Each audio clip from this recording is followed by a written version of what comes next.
Jalen Smith opts out. He's going into free agency. The Pacers give 2 qualifying offers to two-way guys, and plenty more happens on the eve of free agency. What to expect in free agency. So much we have to get to on today's Locked On Pacers podcast.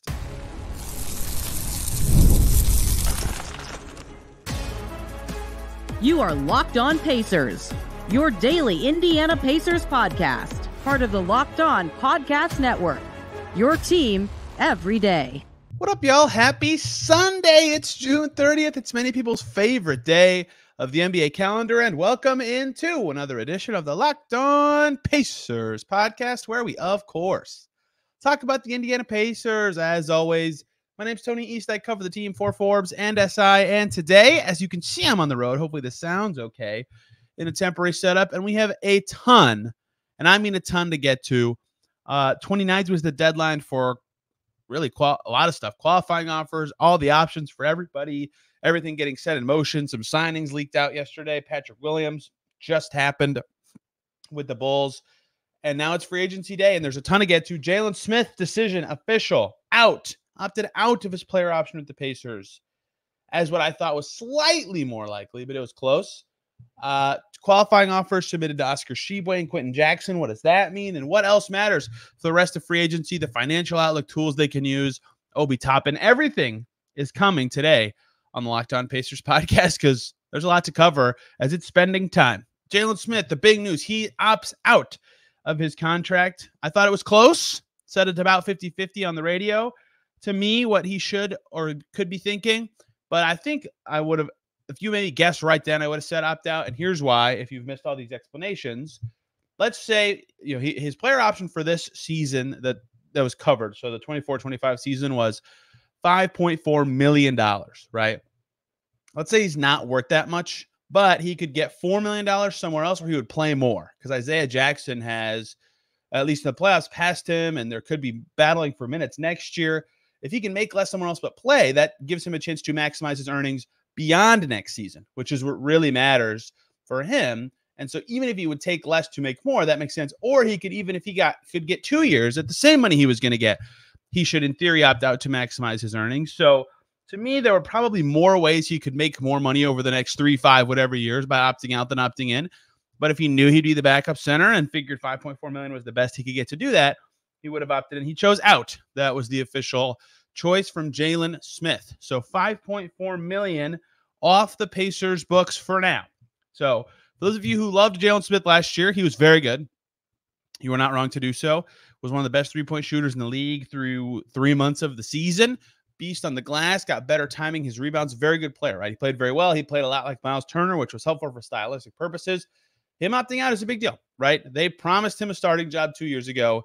That did not end up happening. He started for a little bit. That clearly wasn't the right choice. He should not have been starting. But still, that went away. They needed to do that to get him to stay. They needed the player option to get him to stay. He opts out. He's an unrestricted free agent. The Pacers can still keep him. They have his early bird rights, which allows them to sign him to a deal. I didn't even do the math, but much bigger than his current contract. Big raises over that, 8% raises. It'd be something. I can't even do the math fast enough. Well, more than enough to keep him if they need to. I didn't do the math because I don't know if the Pacers would do that. I don't know if they want to give Jalen Smith any more than that much because of the tax. They are kind of, maybe not fortunate's the right word, because they lost a good player with him opting out, and he could come back still, to be clear. But they are now 17 point. This is my numbers. This is not always matching up with every publicly available source. I have them $17.9 million from the tax right now, and we'll talk more about those numbers later. That's before Obi Toppin's on the team. We will talk about those numbers in more detail later. So Smith opting out does, if you include that Isaiah Jackson's already a resource spent at center, kind of allocate their funds in a way that could help them. But if you're Jalen Smith, what do you want in free agency, right? You're 24. He's still so young. In theory, he would have just finished his rookie scale contract in the same way Aaron Nesmith did and Tyrese Haliburton did and Obi Toppin. They're all in the same draft class, right? They're all inexperienced and young too. Jalen Smith's just gone through a trade and contract stuff that makes it difficult, but maximizing his earnings makes sense. And so if he thinks he could get more money or more playing time elsewhere, and I bet he could, given the Pacers' financial situation and center situation, I bet he would take that. And so my prediction is that Jalen Smith will not be on the Pacers next season. I bet he can get both more money and more playing time somewhere else. Not by a lot more money, but somewhat more. Maybe something like 2 for 14, 3 for 20 in those ranges. I don't know what his market is.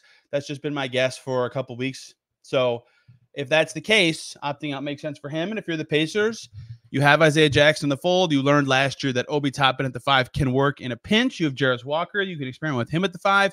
Pascal at the 5 is fine. Maybe you could and should. I would recommend at least sign a third center who's like a real center, especially for defensive purposes. You'll need that size if you're the Pacers, but you can get that guy for a minimum or just over a minimum, and they now have the space to do so. And so this obviously stinks for the Pacers to lose a good young player, right? Jalen Smith was good for them last year. He was not as effective in the playoffs, and maybe that's the prism of which everything matters to them, but they might not win as many games without him, and they made the playoffs by exactly the wins they had. Had they won one less game, that would have been the play-in tournament, right? Everything mattered last year, and his good play for months mattered, and they're now losing that potentially if he does not resign. That's just my official prediction. So where does that leave the Pacers? I think this is the most important thing we'll keep referencing today, and I will keep getting to it. So I need to make some important assumptions. One is that Pascal Siakam is a truly max deal. I'm almost certain it is. And another one is that Johnny Furphy is signing a regular standard contract. So for the sake of everything you're about to hear, my estimate for the first year salary of Johnny Furphy is $1.85 million. And then it scales up by a different amount every year. But basically, I have him in at a four-year, $8.6 million deal where the first year starts at that 1.85 number. Now, there's some, it could start lower than that. It could start higher than that. But with that number in there, last year's 35th pick started at $1.6 million. With that number in there, and with Siakam in and Smith opting out, Pacers have 12 players with either a contract right now or an agreed-to contract /1 coming in Furphy's case. Haliburton, Siakam, Turner, Nesmith, McConnell, Mathurin, Walker, Jackson, Shepard, Nembhard, Kendall Brown, and Johnny Furphy. And those 12 players total $149.5 million in salaries, in guaranteed salaries. Kendall Brown takes them over 150. His salary is non-guaranteed. That would give them 3 more roster spots and some amount of money under the tax. Now, also included in their tax payment would be the 3 guys of dead money they have from the years ago of their 8 in pursuit: Nick Stauskas, Juwan Morgan, and Malik Fitz. Their 3 contracts in total are about $1.8 million. So right now, without waiving Kendall Brown, but with Johnny Furphy at an estimated contract, I have the Pacers currently $17.93 million away from the tax. Furphy could get a little less. Kendall Brown could be waived. That number could change slightly, but not a lot, right? That's probably within $2 million, $2.5 million of what it could shake out to be, depending on those 2 factors I just said. And so that is what the Pacers' parameters are to fill their last 3 or 4 if Kendall Brown has waived roster spots. That would include another big, and Obi Toppin is not in there. There's no one earmarked for the mid-level. Pacers could just sign somebody for some of the mid-level, blow past the tax with Obi Toppin. That's great. If teams are this close to the line, or they can field a very good team without blowing past the line, they almost always for all of time have not. There are very, very few exceptions. So we will talk about the decision between Obi Toppin and an external free agent, if they even have to make a choice, in our third segment. Maybe we'll bleed that into our second segment. But that is what Jalen Smith, the reality he has put the Pacers in, is that, to me, $17.9 million is enough to keep Toppin, but then you have sparing resources for your last 2 roster spots, and maybe that's fine. But they do have a little more flexibility as a result of losing Smith, but they lost a good player, and you would use flexibility to get a good player. So tough day, but maybe a day that can work out for the Pacers if they can run back their entire postseason rotation from last year and add Furphy and perhaps another vet, likely one that wouldn't play, but perhaps another vet. So much more to get to on some two-way guys, free agency previews, Obi Toppin, some external targets I like, the top of my list per se, as the Pacers. All coming on today's Locked On Pacers. But first,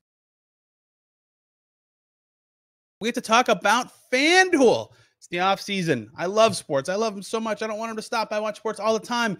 Happy to be diving back into baseball. But as the playoffs wind down in the NBA and NHL, we get fewer games right now. And the sports aren't sportsing like most people want. But FanDuel lets you keep the sports going whenever you want. All you got to do is open the app, and dream up bets anytime you are in the mood. This summer, FanDuel's hooking up all customers with boosts, bonuses, whatever you like, every single day, daily. That's right. There's something for everyone, every day, all summer long. To get that going, though, head over to FanDuel.com/lockedon and start making the most out of your summer with, again, daily boosts and bonuses on FanDuel. FanDuel is an official sports betting partner of Major League Baseball. Again, that's FanDuel.com/lockedon. We are back here on Locked On Pacers. Thanks for making us your first listen today and every single day. Your second listen should be Locked On Bulls, who kept Patrick Williams on a good number and have a very interesting offseason. They're clearly pivoting to a rebuild. What does that mean? Where's DeMar DeRozan going to go? Very fascinating. Or Locked On Warriors, Klay Thompson not back. What? If I can opine, this isn't Locked On Warriors, I would have paid Draymond, Klay, and Steph till they retired. Whatever they asked for. Just bond with fans, man. That's what sports are all about. Anyway, Locked On Pacers here. Let's keep talking about free agency. Two other smaller things happened of recent note for the Pacers. Quentin Jackson and Oscar Tshiebwe, two-way guys, got qualifying offers from the Pacers. They are now restricted free agents. Like with any other free agent, the Pacers have match rights. If you're coming off of a two-way, the way the new CBA works, I don't remember exactly when this is how this got implemented, but the qualifying offer is a 1-year two-way contract. And two-ways have like very, very, very, very little financial protection. So here's how this works. This is people said to me today when I tweeted this out, oh my gosh, that's two guys. And they drafted two guys late in the draft. That's 4 players for 3 spots. How's this going to work? They'll figure it out. If on July 1st, Oscar Tshiebwe signed that qualifying offer, they could just cut him immediately and be like, hey, why did you do that? Now you get nothing. Now you have no two-way, right? And then go with the other 3 guys. So what could end up happening is now they have the roster spots to let those guys duke it out for a 15th roster spot. I don't think that'll happen, but that's possible given their financial situation. And depending on what Obi Toppin's number comes in at, that could look like their reality. We'll see. I'm not going to predict that. I'm just saying that's possible. What's more likely to me is you get through Summer League, you assess how they're playing, and specifically, the guys who got drafted are probably going to get two-ways. You see between Tshiebwe and Jackson what you really want long-term, what makes the most sense with your G League team, what makes the most sense with your NBA team, with free agency, and decide from there. Because if one of them signs it before you want them to, you can just cut them. So there's no harm in this. And a qualifying offer does not guarantee a guy will be back. As evidence of that, I would go back to 2021 with you. Cassius Stanley got a two-way qualifying offer, and then he played a little bit in Summer League, and then it got pulled. So he was not back. He never got another two-way with the team. So that is the reality for those guys, but they're not restricted free agents.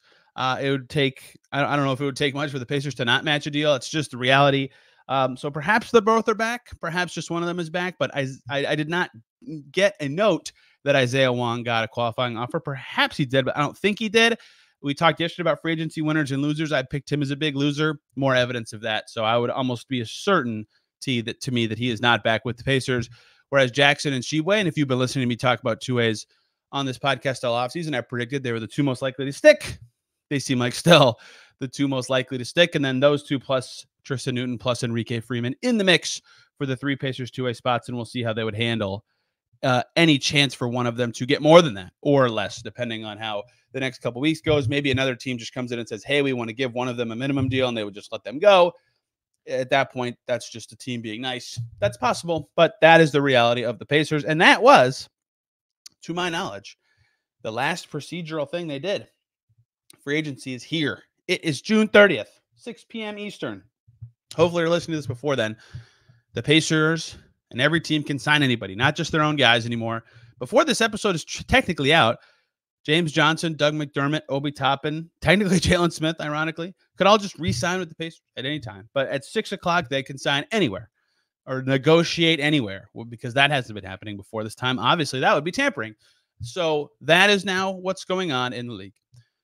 Here's where the Pacers are at. I said this last segment because of Jalen Smith's opt-out, but my estimate, given a guess of Johnny Furphy's contract, and we don't know where the salary cap and tax are coming in. I should have added that last segment. They could change slightly from the league's projection. We'll find out when the moratorium gets going. The current luxury tax line is 171.34 as an estimate, and the current salary cap estimate is 141 million. Those could change. And then the apron is $5 million more than that. The first apron, the second one's much higher than that. So as you think about the Pacers. Remember, these numbers could also change slightly because of that, even beyond contracts on the team. So if they are $17.9 million away with 3 players to come in, they would, in theory, from the tax, be able to use the full non-taxpayer mid-level exception, which comes in at just under $13 million in total, if they wanted to add an external talent at 6 p.m. And then they could bring in 2 minimums, and hey, they'd be under the tax, but they would not have Obi Toppin in that case. So can they fit Toppin in and another player at under basically $18 million, depending on where the tax and cap actually come in? That's tricky. Depends what Toppin wants. If Toppin's number gets too high, do they just say bye and take in an external guy? Do they just rely on Jarris? That, to me, is the story of the rest of the free agency, is balancing those finances the rest of the way. We'll get into that and more in just a second. But I keep talking about the MLE. And so a reminder for those of you that aren't aware, free agency is here. Let's talk about the Pacers' resources. They're over the cap. People are going to ask a lot, how much salary cap space do they have to bring in another player? None. They cannot just do that. They're over the salary cap. They re-signed Siakam. Several of their players got raises. Haliburton got a raise. Nesmith got a raise this season. Most salaries just go up from year to year. Isaiah Jackson, by entering year 4, his salary jumps up a bunch, right? Lots of guys. McConnell's number everybody's number basically got bigger. I think the only guy whose salary went down from last year is Myles Turner, and that's only slightly because of the way his contract was structured. That's how their number went up so much. Huge raises for Haliburton and Nesmith. Siakam back with a bigger number, and everybody else, little increments. That's how you go way over the cap with the same team you had last year. And that doesn't even account Obi Toppin. So they're over the cap. They have no free agency spending power via cap space, but they have exceptions. They have the mid-level exception, which I've talked about a lot. Right now, they could use the non-taxpayer mid-level exception. I don't want to get too much into what hard capping means right this second, but if they use more than a certain amount, they would be hard capped at the first apron. If they don't want to get hard capped, they could use just the taxpayer mid-level exception, which is much smaller. Closer to 5 point something million this past season. It'll be higher than that next year, but it's much smaller, in the 6 million range. And they could use that and not be hard capped, but it's a less good exception. You get a worse player, right? Reggie Jackson got it last year. He just got traded, for example. So that is one way the Pacers can add talent for an external free agent, is the mid-level exception, whatever version they are able to or happen to use. They could also use something called the biannual exception, which is teams over the cap get this. It's an up to 2-year deal. I forget the exact value next year, something like a little over $4 million. I really should have had that page up before I started, but it's very late and I wanted to get rolling here. The BAE next year is $4.68 million. You can use it for a 1-year deal or a 2-year deal, but if you use it, you can't use it the following season. So there is a timing element to it, and with the tax being a factor, I would not expect to see the Pacers use the BAE, but it's allowed. It's possible to do. And then minimum contracts, technically there's a minimum salary exception. So that's an exception. I'm doing air quotes if you can't see me. You can always sign minimums basically in the NBA unless you're hard capped. Pacers are not currently hard capped at any number. The taxpayer mid-level next year currently projects to be $5.18 million, by the way. I was a little too high with my estimate there. So with all that in mind, that is how the Pacers can add external talent. They don't have the cap space to do it, but so anyone they would sign right now, and with Siakam agreed to, they can't have cap space like at all. Realistically, the most they could agree to a deal with somebody would be a first-year salary of about $12.9 million on that non-taxpayer mid-level exception. But that would get them very close to the tax and hard cap them at the first apron. So that is their considerations in free agency, and why I think the biggest talking point of their free agency and how they build this team is Obi Toppin or somebody else. And can that somebody else be worth playing? We'll talk about that to close this all out. Locked On Pacers free agency preview.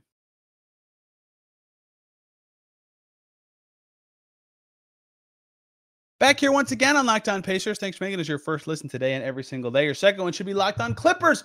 Paul George opts out. Pacers' dream is officially dead. As a result, they pretty much can't sign and trade him because the Clippers would be hard capped, and then they can't sign Paul George. So that's out of the question. Warriors are out, but taking meetings with the Clippers, the Sixers, and the Magic. Shout out to the Orlando Magic for that level of relevancy to be able to get into that. They earned that. They were great last year. They're going to be good for a long time. Locked On Clippers. Here the latest on that. Paul George, Anunoby, not Pacers, as I've been trying to tell you guys, was logistically essentially impossible on this podcast all summer. All right, let's look at free agency one more time. So I've explained the numbers and why their proximity to the tax will dictate everything. I don't think they're going to go over the tax this year. Next year, yeah, maybe. We'll talk about it. The tax rules change next year. This year, I don't see it happening. So if they sign Toppin to, I'll make this number up, like 3 years, 45 million, 3 years, 40 million, something in that range. And this first year's salary is somewhere close to 13 and a half, 12 and a half, whatever. They would only have like 5 million left under the tax with 2 roster spots to go. Right. So that would basically make it so that they would not use the full mid-level exception to bring in an external player. The inverse is also true. If they use the full mid-level to bring in a player, they'd be close to the tax and the hard cap. There's other money that counts in the hard cap too, so they're a little closer than just their salary differences. Unlikely bonuses is what I'm referring to. That would make it hard to keep Toppin, right? It would be possible if he took less money, but it'd be hard. So this is sort of the reality they've put themselves in. They could, in theory, have Toppin and a cheaper player on the non-tax, or excuse me, on the tax mid-level, but a much cheaper player. We're talking like a $4 million player, and that would be it. That'd be their whole summer after Siakam, which is possible. But why would they do that? Is that something they need to do? Anyone they sign, if they also sign Toppin, is not going to play on their team. Who is taking that contract from the Pacers? Someone who's good is going to want to play so they can earn more money on their next contract. So it's a very hard balance to strike. And that's why I think so much of the Pacers free agency decision comes down to Obi Toppin or someone else. And that is only when considering their spending power. That is not at all considering, hey, last year we had the 7th overall pick and we traded back to 8, but still we picked Jarris Walker. If I'm a Pacers front office person pitching this, we picked Jarris Walker last year. Do we want to play him? If so, could we let Obi walk? Could we sign and trade him into another team's mid-level exception and get a big trade exception and then just play Jarris? Is that something we could do? That makes sense to me. I still think keeping good players and keeping player rights on good contracts or fair contracts that are tradable is good business, especially for small market teams. And so I think keeping Obi makes more sense than not keeping Obi Toppin. And he's good. That's the crux of the argument, right? When I wrote about his free agency outlook, I said he's a good player, right? And he fits very well. Only 3 players last year, the 100 dunks and 100 threes. The other 2 are Wemby and Chet. He's not a good defender, but he is a perfect offensive fit. And anyone else you get could be a worse offensive fit. I think that the odds to me would be slightly in favor of Obi Toppin re-signing with the Pacers, and their last 2 roster spots go to a minimum center and maybe one of their guys they drafted late, or a minimum center and James Johnson. Who knows how that would go? And maybe they could cut Kendall Brown and do more than all that. But that is what I think the Pacers, the rest of their free agency period, could look like as we look at it. To wrap up really quick, because my computer's about to die, some external free agents I like for the Pacers. Top of the list, someone Caitlin Cooper and I talked about on our free agency mailbag on her podcast last week. Caleb Martin from the Heat. If he opts out, that would be an instead of Obi Toppin player. He is too good to be retained in the middle. Simone Fontecchio, he's restricted from the Pistons. I like his shooting. Think he could be a good fit. He would be an instead of Obi Toppin player. Gordon Hayward, as a vet, maybe if he could be got for a minimum, would make sense for the Pacers. He could be on top of Toppin. Najee Marshall, I like as a buy low guy. He could be also fit with Toppin, but I'd rather just play Jarris. And Saddiq Bey. Saddiq Bey is a torn ACL. He's not going to play hardly at all next year, but you can get him for a 2-year deal where you're paying the salary of the year he's not playing to then get him on a year for cheap where he is playing. Makes a lot of sense to me for a Pacers team that can't offer minutes next year, but might be able to in 2 years. I think that's a clever idea for them. Computer's about to die. Hope this was a good free agency preview for you guys. Jalen Smith opts out. They'll decide between Obi Toppin and an unrestricted free agent. Most likely to me, I think Toppin stays, but we'll see. Hope you guys enjoyed today's show. See you very soon with free agency, potentially news tomorrow if they sign somebody. We're breaking it all down. Till then, everybody have a wonderful day.